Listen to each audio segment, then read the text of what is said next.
में 3-4 करोड़ मुसलमान रहे हैं, वो मिराज की बात नहीं है।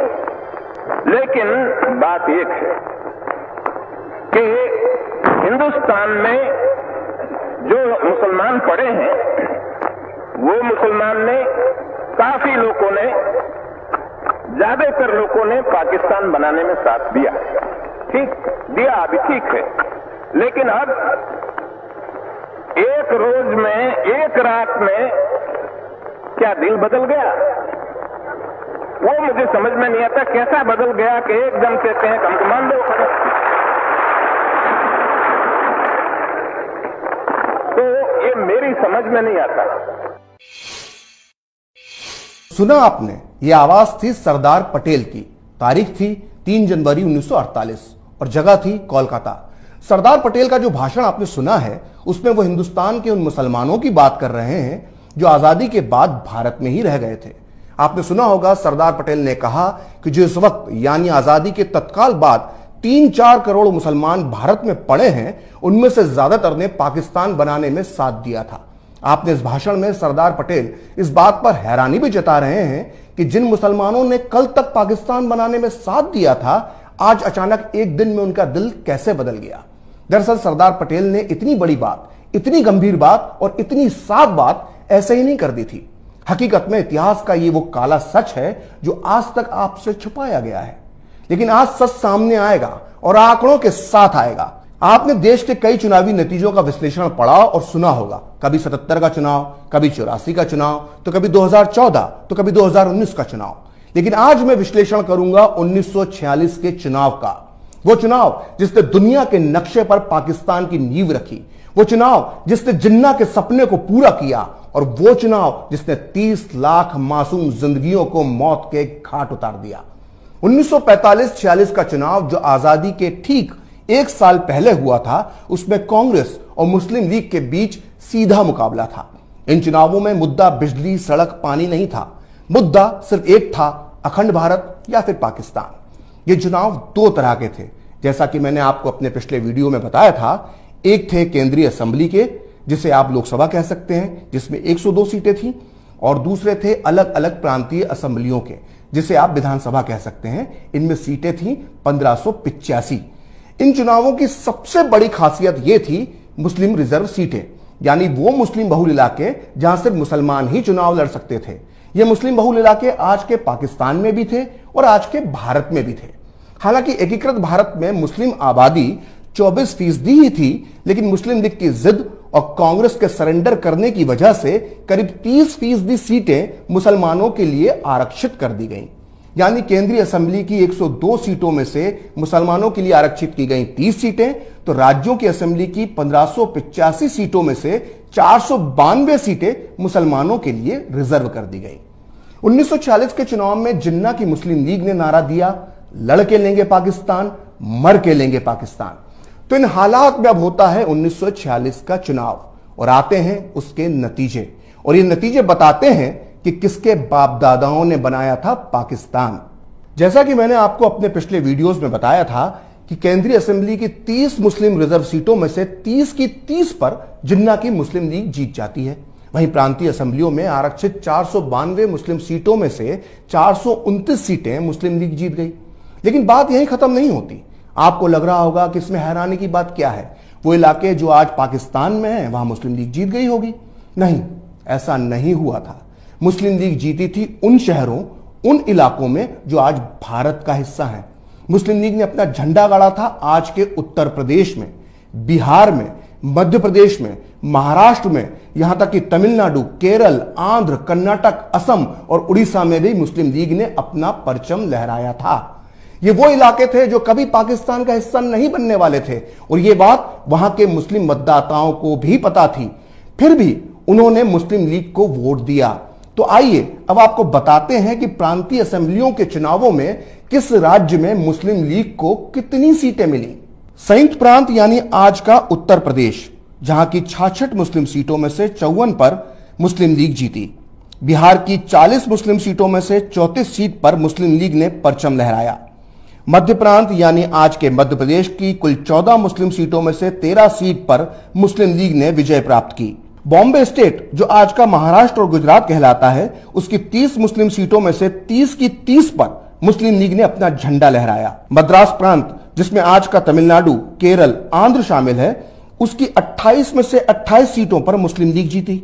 वहीं असम की 34 मुस्लिम सीटों में से 31, पंजाब प्रांत की 86 मुस्लिम सीटों में से 74, बंगाल की 119 मुस्लिम सीटों में से 113 और उड़ीसा की 4 मुस्लिम सीटों में से 4 पर मुस्लिम लीग चुनाव जीती। आइए बात करते हैं उन इलाकों की जो आज पाकिस्तान में है। वहां मुस्लिम लीग का क्या हश्र हुआ था। पाकिस्तान के NWFP, यानी जिसे आज खैबर पख्तूनख्वा कहा जाता है, वहां कांग्रेस की सरकार बनी। पंजाब, जिसका एक बड़ा हिस्सा पाकिस्तान चला गया, वहां मुस्लिम लीग सरकार तक नहीं बना पाई। वहां खिजर हयात की यूनियनिस्ट पार्टी और कांग्रेस की गठबंधन सरकार बनी। पाकिस्तान के सिंध में मुस्लिम लीग को बहुमत नहीं मिल पाया और उसे गठबंधन सरकार बनाने के लिए मजबूर होना पड़ा। वहीं बंगाल में, जिसका एक बड़ा हिस्सा पूर्वी पाकिस्तान में चला गया, वहां भी मुस्लिम लीग को पूर्ण बहुमत नहीं मिल सका और उसको निर्दलियों के सहारे सरकार बनानी पड़ी। तो यह साफ हो गया कि 1945-46 के चुनावों में पाकिस्तानी इलाकों में मुस्लिम लीग को उतनी कामयाबी नहीं मिली जितनी हिंदुस्तानी हिस्सों में मिली थी। आपको जानकर आश्चर्य होगा कि खुद मुस्लिम लीग के नेता और पाकिस्तान के जनक मोहम्मद अली जिन्ना इन चुनावों में कराची, लाहौर, पेशावर या रावलपिंडी से नहीं बल्कि मुंबई की बायकुला सीट से चुनाव लड़े थे और भारी मतों से जीते थे। आज भी इस बायकुला और उसके आसपास के इलाकों में भारी तादाद में मुसलमान रहते हैं जिनके पुरखों ने कभी जिन्ना को वोट दिया था। तो दोस्तों, इस तरह से मुस्लिम लीग ने ज्यादातर सीटें उन इलाकों में जीती थी जो हिस्से भारत में रह गए थे। और हैरानी की बात यह है कि इन इलाकों में आज भी मुस्लिम जनसंख्या अच्छी खासी तादाद में मौजूद है। यानी 1946 में मुस्लिम लीग को वोट देने वाले 1947 में पाकिस्तान नहीं गए। तो आइए अब देखते हैं कि इन भारतीय इलाकों के कितने फीसदी मुसलमानों ने पाकिस्तान की मांग करने वाली जिन्ना की मुस्लिम लीग को वोट दिया।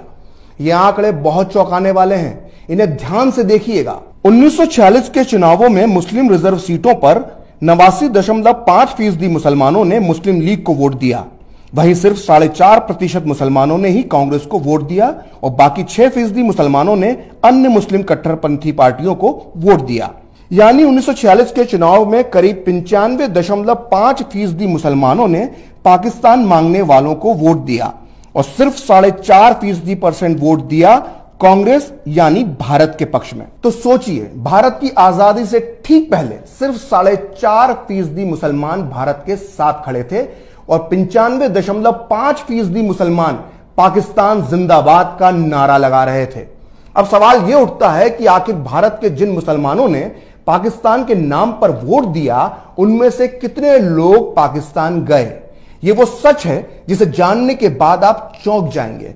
आंकड़े बहुत ज्यादा हो जाएंगे, इसलिए हम अभी सिर्फ उत्तर प्रदेश की बात करेंगे, क्योंकि जिन्ना के पाकिस्तान को अगर पूरे भारत में सबसे ज्यादा खाद और पानी कहीं से मिला था तो वो उत्तर प्रदेश के मुसलमानों से ही मिला था। आंकड़ों के आधार पर हम ये मान लेते हैं कि 1946 के चुनाव में तब के यूनाइटेड प्रोविंस यानी आज के उत्तर प्रदेश में करीब 95% मुसलमानों ने मुस्लिम लीग को वोट दिया था।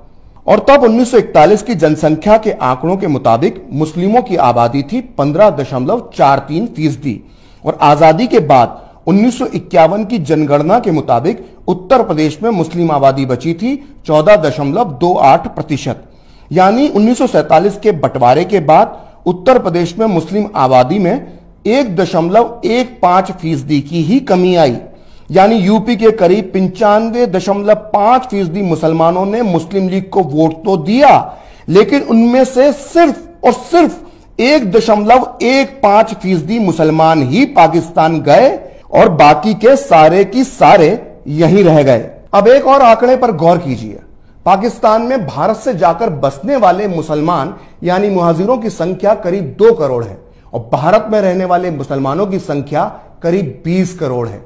अब सोचिए कि जब 1946 के चुनाव हुए थे तो 95% मुसलमानों ने पाकिस्तान के लिए वोट किया और फिर भी भारत में रहने वाले मुसलमानों की तादाद 20 करोड़ है। अपने डबल स्टैंडर्ड को छुपाने के लिए आज का मुसलमान यह तर्क देता है कि 1945-46 के चुनावों में मताधिकार यानी वोट डालने का अधिकार सिर्फ कुछ लोगों को था और इन कुछ ही लोगों ने पाकिस्तान को चुना। लेकिन भाईजान, आपको यह समझना चाहिए कि जब बीमार होने पर इंसान का ब्लड टेस्ट होता है तो सिर्फ 5 मिलीलीटर खून ही निकाला जाता है, पूरे शरीर का खून नहीं निकाला जाता।